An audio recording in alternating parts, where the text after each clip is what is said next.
God bless everyone. Magandang umaga po sa ating lahat, mga kapatid at mga kaibigan. Mag-share lang po tayo ng isang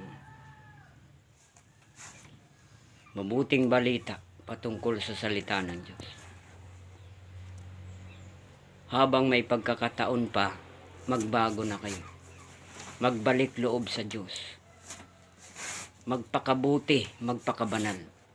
Huwag magpakalulong sa kasamaan. Dahil malapit nang bumalik ang ating Panginoong Kristo.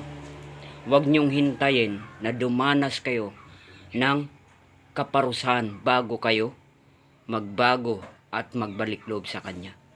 Dahil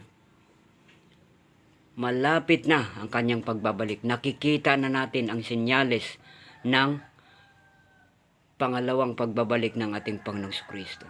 Nandito na. Nakikita na natin ang kasamaan.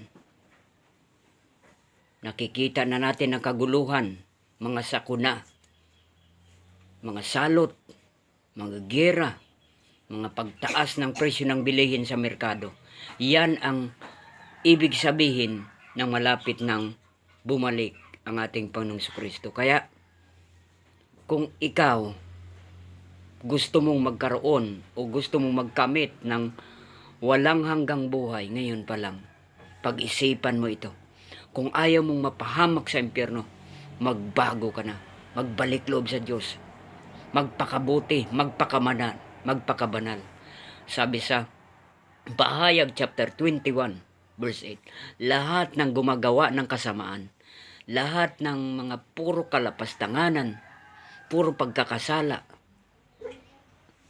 at walang pakundangan sa paggawa ng kasamaan, lahat ng mga taong ganitong klase ang kanilang pamumuhay, ang kanilang sasapitin ay ang lawa ng apoy. Kaya habang may pagkakataon, magbago, magsisi, magbalik loob sa Diyos.